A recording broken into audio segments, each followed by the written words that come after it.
Estamos nós aqui novamente para mais um vídeo e hoje falaremos da lei número 4 do poder. Diga sempre menos que o necessário. É uma das minhas leis favoritas, ainda mais quando se trata de ambientes profissionais ou sociais. Primeira coisa que eu gostaria de falar é sobre a importância das palavras. As palavras servem como meio de comunicação e disso nós sabemos, não temos nenhuma dúvida acerca disso. O problema é que quando falamos em excesso as palavras, quando utilizamos as palavras em excesso, tende a se tornar prejudicial para a nossa comunicação. Falo isso em qualquer tipo de assunto, ok? Por quê? Qual é a razão disso? Aí a gente vai ter que aprofundar um pouco na natureza humana. Nós, seres humanos, tendemos a não dar credibilidade a pessoas que falam demasiado. Pessoas que falam muito, que falam sem parar. A gente não consegue dar credibilidade para essa pessoa. Nós tendemos a ver essa pessoa como imatura, insegura ou incompetente, dependendo ali do caso. Mas geralmente são só essas três vertentes. Por quê? Fala sem parar. Sem parar. Esse é o grande problema. A lei aqui vai explicar por que as palavras são tão importantes e por que nós não devemos falar demais. Falar apenas quando for necessário. Vamos começar aqui então com uma frase muito boa que eu particularmente gosto muito. A pessoa que não consegue controlar as suas palavras mostra que não tem controle sobre si mesma e não merece respeito. Não acumula poder quem desperdiça a riqueza de suas palavras. Tem até uma frase aqui, não é bem uma frase, é um texto de Leonardo da Vinci. Eu adoro esse texto. Esse texto aqui é sensacional para explicar essa lei. É muito incrível a imagem que ele representa. A ostra abre-se totalmente na lua cheia. Quando o caranguejo a vê, lança uma pedrinha ou alga marinha. E esta não se pode mais fechar e serve de alimento. Tal é o destino de quem abre demais a boca e se coloca, portanto, à mercê do seu ouvinte. Isso aqui é sensacional, eu nem preciso explicar, porque ele explica tão bem a relação da ostra ao caranguejo e nós, quando falamos demais, e alguém que nos observa falando demais, que eu não preciso nem explicar o contexto. É sensacional. Aqui vai um texto de Kissinger, Walter Isaacson. Uma história muito contada sobre Kissinger acerca de um relatório no qual Winston Lord passara dias a trabalhar. Depois de entregá-lo a Kissinger, Lord recebeu-o de volta com a anotação: "É o melhor que você consegue fazer?" Lord redigiu tudo de novo e finalmente voltou a apresentar o relatório. Voltou com a mesma pergunta. Depois de redigi-lo mais uma vez e mais uma vez de ler a mesma pergunta de Kissinger, Lord retorquiu: "Diabos, é sim, é o melhor que eu posso fazer." Aí Kissinger respondeu: "Ótimo, acho que desta vez vou ler." Isso aqui é incrível, porque todas as vezes que o Lord apresentava para o Kissinger era sempre a mesma coisa. E o Kissinger sempre perguntava: "É o melhor que você consegue fazer?" E ele ficava encabulado: "Meu Deus, eu vou ter que fazer de novo, de novo." Até o momento que ele ficou cansado e falou assim: "Meu Deus, sim, é o máximo que eu consigo fazer." "Ah, então agora eu vou aceitar." Ou seja, o Kissinger só estava esperando o Lord falar que já estava pronto o relatório. Eu acho muito engraçada essa história. Agora, mais um texto de Primo e Visconti, citado em Luís VII, Luís Bertrand. O rei Luís VII guarda o mais impenetrável sigilo sobre questões de Estado. Os ministros participam das reuniões do conselho, mas ele só lhes confessa seus planos depois de muito refletir e chegar a uma decisão definitiva. Gostaria que vocês vissem ao rei. Sua expressão é inescrutável, os seus olhos como de uma raposa. Jamais discute questões de Estado com seus ministros em conselho. Quando fala com as pessoas da corte, refere-se apenas às suas respectivas prerrogativas ou deveres. Até a sua frase mais banal soa como um oráculo. Por quê? Por que soa como um oráculo? Porque ele não expressa os segredos falando sem parar. Ele só expressa quando ele vê total mérito e valor da pessoa para falar com ela, para ter essa proximidade com ela. Por isso todas as pessoas tendem a ver ele como oráculo, porque ele guarda bem os segredos dele, e ele guarda bem aquilo que ele pensa sem sair falando para todo mundo. Porque se ele saísse falando para todos da corte, ninguém ia respeitar ele, ninguém ia respeitar a palavra dele. Aqui tem uma frase de Cardel de Retz. Para o ministro é ainda mais prejudicial dizer tolices do que cometê-las. Mais uma vez. Para o ministro é ainda mais prejudicial dizer tolices do que cometê-las. Ou seja, ele tem que ter muito cuidado com as palavras, mas não é só ele. Todos nós devemos ter também se queremos acumular poder. Aqui vamos para uma chave do poder. O poder é de várias maneiras um jogo de aparências, e quando se diz menos do que é o necessário, inevitavelmente parecerá maior e mais poderoso do que é. O seu silêncio deixará as outras pessoas pouco à vontade. Os seres humanos são máquinas de interpretar e explicar. Precisam saber o que o outro está a pensar. Se controla cuidadosamente o que revela, os demais não conseguirão penetrar nas suas intenções ou nos seus pensamentos. As respostas curtas que der o seu silêncio colocam-o na defensiva. Os restantes nervosos terão urgência em preencher o silêncio com diversos comentários que acabam por revelar informações valiosas sobre si mesmos e suas fraquezas. Sairão de uma reunião consigo sentindo-se roubados e irão para casa pensar em todas as palavras que disse. Esta atenção extra às suas parcas, observações só aumentará o poder que você tem. Dizer menos do que o necessário não é só para os reis estadistas. Em quase todas as áreas da vida, quanto menos se diz, mais profundo e misterioso se parece. Eu adoro fazer isso em reuniões. Eu adoro fazer isso quando algum colega de trabalho vem conversar comigo. Você se coloca analítico, você se coloca como inteligente, você se coloca como culto. Por quê? A pessoa está ali falando. Você aqui. Olhando para ela e boca fechada. Vou dar um exemplo. Lembra daquela história que eu comentei? Se você não assistiu ou se você não se lembra, lá na lei número 2, por favor, assista e aí volta aqui para você conseguir entender o que eu vou explicar agora. Que eu falei sobre a padaria e de um antigo colega de trabalho que acabou por me ferrar. Quando ele veio falar comigo, ele veio como se tivesse tudo bem, depois de ter vacilado comigo. Tá tudo bem, tá tudo ótimo, veio conversar comigo aqui e tudo mais. E eu fiquei em silêncio falando com ele. Ou seja, o meu silêncio falou muito mais alto do que minhas palavras jamais poderiam soar. Jamais. Ou seja, ainda mais quando você tem alguém que fez alguma besteira consigo, ou alguém que você tem algum problema, ou a pessoa tem algum problema com você, o melhor a se fazer é guardar suas palavras. É maravilhoso, quão poderoso é isso, quando você chega no ambiente em silêncio. Todos estão ali, caramba, ele não vai falar nada, ele tá ali, tá quieto na dele, você não pode ficar por muito tempo, senão as pessoas vão começar a sentir medo ou te achar muito estranho. Você tem que saber colocar bem as suas palavras e pensar bem no que você vai dizer sempre. Chego em silêncio, olho para as pessoas, tudo bem com você? Quando eu quero que as pessoas me respeitem, eu faço isso. Chego, me sento, quando se tiver todo mundo sentado, se tiver todo mundo em pé, fico em pé, fico quieto, em silêncio. Observo bem o ambiente, observo bem as pessoas. E daí as pessoas começam a falar comigo. Eu vou escutando as pessoas e eu tento evitar o máximo de falar possível. É compreensível? Ok. Basicamente isso.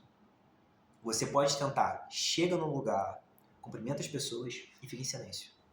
Mas com postura, com uma boa postura, você fica em silêncio, escuta. Primeiro, você vai aprender muito. Segundo, as pessoas vão te respeitar mais. Isso eu garanto, tá bem? Vamos agora para mais um texto de Sir Walter Raleigh. As palavras irreverentes de um súdito lançam com frequência raízes mais profundas do que a lembrança de maus aios. O falecido conde de Essex disse à rainha Elizabeth que as suas condições eram tão tortas quanto a sua carcaça, mas tal custou-lhe a cabeça, o que a insurreição não lhe teria custado se não fosse esse discurso. Ou seja, ele fez uma crítica muito direta à pessoa que tinha muito mais poder do que ele, a rainha. Então ele acabou por sofrer as consequências disso. Se ele tivesse mantido a boca fechada, se ele tivesse ficado quieto, ele teria evitado isso. Quantas vezes nós acabamos por soltar um comentário, às vezes, um pouco provocativo, um pouco picante, um pouco ali venenoso, e tendemos a perder coisas por causa disso. Tendemos a perder conexões por causa disso. Tendemos a perder, às vezes, possíveis aliados por causa disso. É aí que vive o problema, ou seja, sempre tomar o máximo de cuidado com as suas palavras. Eu comigo, antes de eu falar qualquer coisa, ainda mais eu, porque eu sou uma pessoa que falo sem parar assim quando eu tô pensando alguma coisa negativa sobre alguém. Tanto que eu tenho um amigo meu, que eu vou inclusive apresentar esse livro aqui, O Cérebro dos Vencedores, que é o Enzo, que ele sempre fala isso pra mim, fala, cara, às vezes você perde a noção do que você tá falando. Tipo, às vezes a pessoa ali tem um pensamento diferente do seu, ou a pessoa às vezes, tipo assim, faz alguma coisa que você não concorda, e você acaba por soltar seus pensamentos assim muito rápido. Ou seja, vou dar um exemplo, tem uma vez que a gente estava com uma menina assim, e a gente estava conversando com a menina e tudo, e ela falou alguma coisa sobre o comportamento dela no dia a dia ali, e eu não concordava com aquilo. Ou seja, era um comportamento um pouco ali antiprodutivo. E aí eu acabei por falar na cara dela. Falei assim, olha, eu não acho legal isso que você faz não, isso daí não é bacana. E acabou pesando muito o clima. E eu nem percebi, eu continuei conversando, eu nem percebi. Porque na época eu também não era tão analítico quanto a relações sociais. E aí ele chegou pra mim depois e falou, cara, você podia ter ficado quieto, agora a menina tá achando que você é um pouco arrogante, ou que você é um pouco chato, porque como se você fosse o estraga-prazeres, porque ela tava falando de algum hábito que ela tem, por mais negativo que seja, ela gosta, e você chegou do nada falando que você não gosta. Eu também não gosto, Yuri, mas você podia melhorar isso daqui. E eu, que sempre estou aberto a críticas, sempre, ainda mais quando é construtivo e vindo de um amigo próximo como ele, eu sempre vou olhar e vou parar para pensar, realmente, eu fiz isso, e a partir de agora eu vou mudar. Depois disso, eu consegui ter uma boa relação com a menina, a gente conseguiu conversar melhor, conseguimos nos tornar amigos. Não somos grandes amigos, mas somos amigos. E agradeço, inclusive, ao Enzo pelo conselho, sem nem mesmo saber das leis do poder, na época. Porque eu sempre falo muito com os meus amigos acerca delas. Agora vamos continuar. Aprenda a lição. As palavras depois de pronunciadas não podem ser retiradas. Mantenha-as sob controle. Cuidado particularmente com o sarcasmo, a satisfação momentânea. Proferir frases sarcásticas será menor do que o preço que se paga por ela. O que eu mais vi na minha vida foram pessoas que perderam grandes oportunidades, grandes aliados por causa desse sarcasmo. Eu vou falar acerca de um dos meus primeiros trabalhos na área das vendas, em que eu tinha um colega, acho que eu já mencionei isso antes, mas eu vou mencionar de novo. E esse colega, ele tinha a família que possuía um poder na empresa. E eu tinha uma boa relação com ele no começo, ele me explicava as coisas e tudo mais, como que funciona a psicologia de cada pessoa, como lidar com cada pessoa, do ponto de vista dele. Lógico que no meu vai ser diferente, mas eu posso me aproveitar das experiências dele de vida ali e profissionais. E daí o que aconteceu? Com o tempo, eu comecei a ter muitos resultados, como eu disse no antigo vídeo, no vídeo anterior, das leis do poder. Eu comecei a ter muitos resultados. Se ele, pensando no ponto de vista dele, se ele vê um colega que acabou de chegar e está tendo ótimos resultados, o que ele que quer crescer também deveria fazer? Me criticar, me julgar e tentar me diminuir? Ou surfar na minha onda, como diríamos, e se aproveitar dos meus conhecimentos, da minha pouca experiência, mas do meu talento, para subir junto comigo? Ou seja, me ajudar e eu ajudo ele. Qual das duas parece mais inteligente? A segunda. A primeira ele não tem nada a ganhar, mas a segunda ele tem tudo a ganhar. Mas infelizmente, ele escolheu a primeira. Ou seja, todas as vezes que eu tinha um bom resultado, ele era a primeira pessoa a criticar.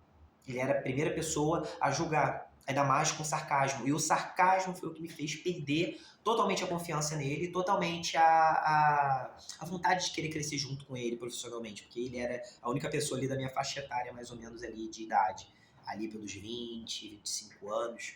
Então é muito chato dele ter perdido essa amizade comigo, porque eu continuo voando e eu não sei como ele continua, mas com certeza ele poderia estar muito mais longe se ele estivesse aqui comigo, porque assim a gente conseguiria subir junto, entende? Ou seja, o sarcasmo vai te fazer perder grandes conexões.